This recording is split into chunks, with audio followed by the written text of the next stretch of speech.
All right, Shalom. This is Shar Bashrala, Lizy in Camp, located at Jasper, Florida. First and foremost, I would like to give our praise and glory to the Father and the Son, and the perpetual return.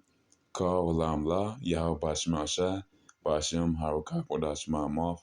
Also, the bounce said others about some GMS, and that bounce mod as well. Ohio Masharala, peace and blessing with third, and such as what let. Um, this lesson is going on Scorners and reproach. Scorners and reproach. I'll say that mostly. Yeah, I just go ahead and get in with it. Well, I say a quick testimony. Uh, last camp after camp, it was a preacher. He got what he called himself by that. That was his word. He a preacher. Um, he was on some Easter stuff, some Ishtar stuff, and he was just in that. That there was also I wanted to put in there. Come as you are. He was in a accept all, like a unity type of thing, like how GOCC or all them bug out Israelite camps. They try to be in the spirit of. They try to, all Israelite camps can click up together and make a lesson. Nah, that's not that's not really how it's supposed to be. They probably, I think, IOSC, GOCC, and Zakar, they have like totally separate doctrine. You know, one IOSC don't even say the name of the Lord. But they follow all the laws and USC's. I think they say Yahweh Bashim outside. No, I don't think they do. So yeah, they have totally separate, but they can do that. Because they don't really love the Lord. They think they do, but they're being led astray by their leaders. Their leaders are leading them astray, man. Causing the error. So yeah, he is a preacher. He, with that come as you are spirit, unity. I'm happy. Trying to give us water and pizza. That's cool and all, but we're kind people. Because we're kind enough. But at the same time, we are in the Lord, and our job is to go ahead and how it's Bible is to tell people that this place gonna be destroyed by thermonuclear stress, and we're like almost at the end of it. We're at the end. It's not gonna go to this generation. This place not gonna be destroyed until the generation pass away. This is the last time we're gonna be here. So we're giving the warning. This is what we're supposed to do. And he calls himself a preacher. He needs to notice that if you're not a preacher, you're not giving a testimony. If you're not a man with kahunas, and you're not on the highways and byways, and if you call yourself a man of the Lord and a preacher being synonymous with prophet. What does a prophet do? They see things before. Pro meaning before prophecy.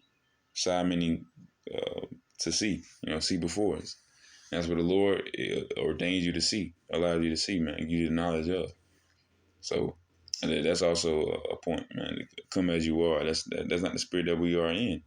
But you if you come as you are, you're gonna be dirty. If you come as you are, your cup gonna be filled, and it's not gonna be able to be filled up anymore. You got to dump that cup out.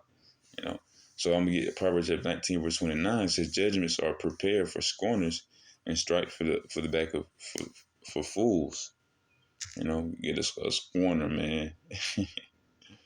It's always good to get some definition. A person who expresses contempt or disdain for someone or something. A disdainment. That sound like somebody that's just hating on you. Just straight up hating. Ultimately, they are hating on the Holy Spirit, and they hating on Yahweh Shema Shai. They hate themselves ultimately. That's not you can't you gonna hate the Holy Spirit in the Father and the Son. That's you.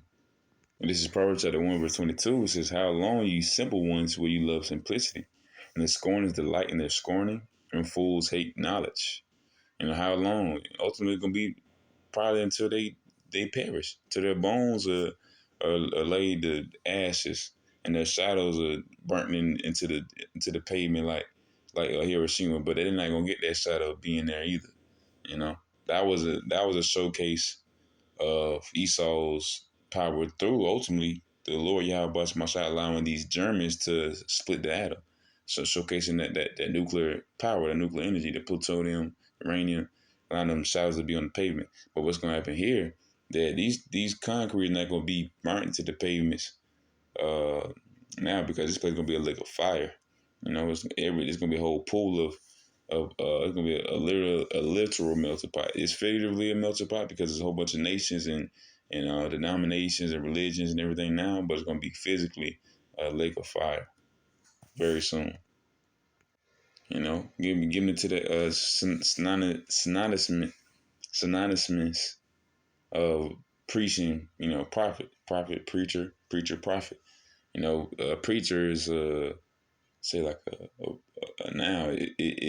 Or no, I say it's a verb because you're physically preaching. You're going on the highways and you're telling people what they ought to do. You know, preaching, verb. You know, because a preacher is doing what? He's a prophet. He's seen things before. He's given and ordained by Yahweh Shai to go out there, and he's telling our people what to do and what not to do. You know, it says Romans 10 and 15, and how shall the preacher and how shall they preach except they be sent? As it is written, how beautiful are the feet of them that preach the gospel of peace and bring glad tidings of good tidings. So come on, man. How can you preach unless you be sent? You know, the word preach, if you preaching, you're a prophet. You know, and if you're a prophet, you preaching. You're going the highways and byways to say this place is finna be destroyed. If you're not doing that, then you're not preaching at all. You know, that's what the dude, the preacher, called himself a preacher. And it was like two other brothers. No, well, first um, he said, he called himself a preacher, and then two of the brothers, said that, and a preacher is synonymous. It's synonymous with prophet. And he said, if you want to call me a prophet, I'll take it. I was glad, but he kept trying to give that to himself. He trying to give that title because most nowadays preachers do not call themselves prophets. They don't call themselves that because they're truly are not prophets. But the thing is, they may call themselves a verb that they're not doing his word. They may be saying scriptures out of the Bible, but they're not using them correctly. You're not using them for what it was intended for. You know. And the simple fact that most preachers don't know, most of these pastors or whoever, they don't know what these words mean. They don't go to etymology or nothing. They just saying willy nilly because that's how they were raised, and they can do that, man.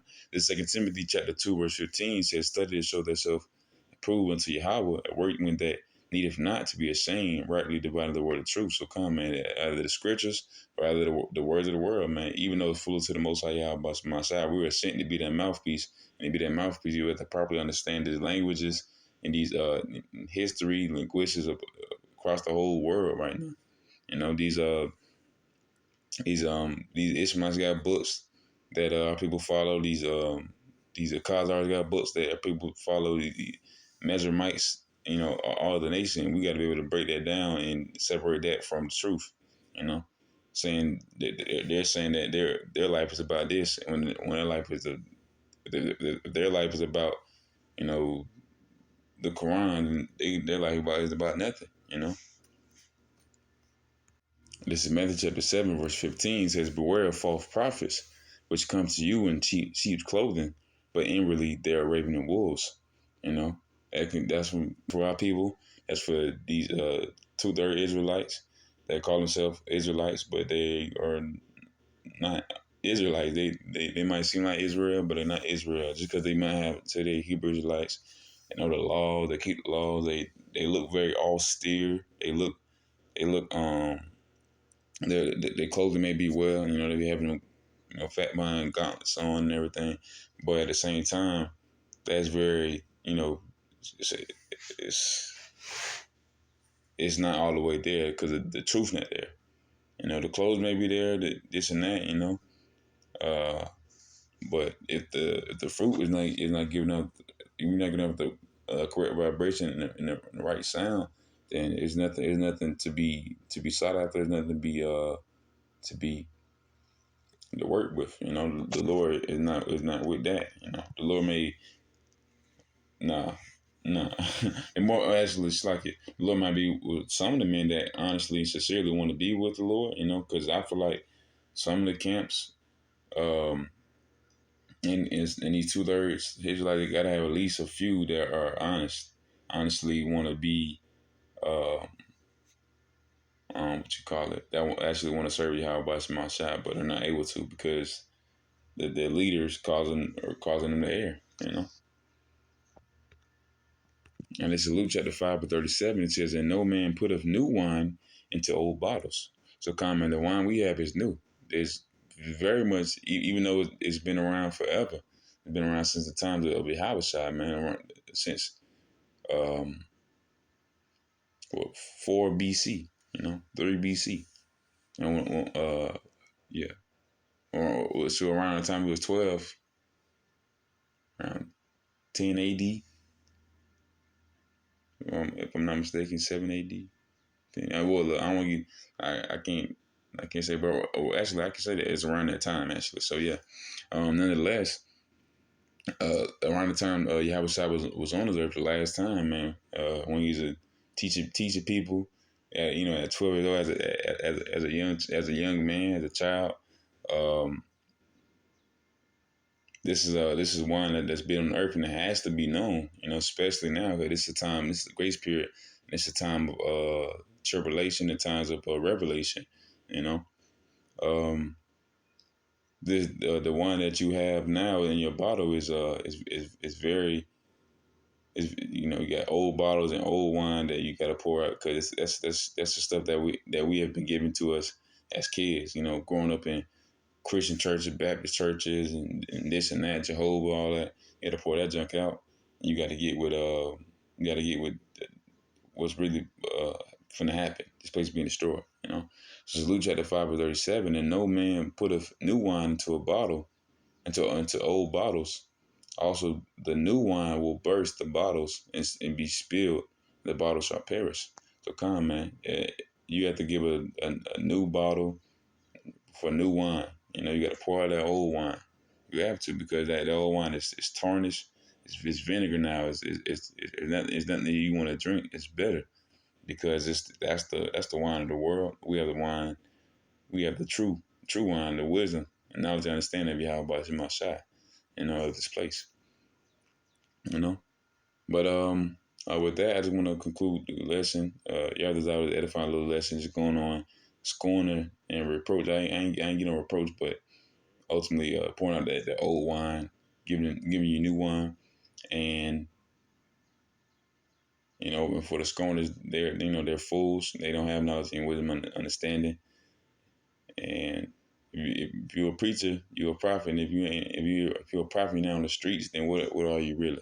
So these men that you know you revere or you honor, what they really doing? Are they telling you about the end of this place, or are they just telling you about foolishness? You know. But with that, I want to say shalom.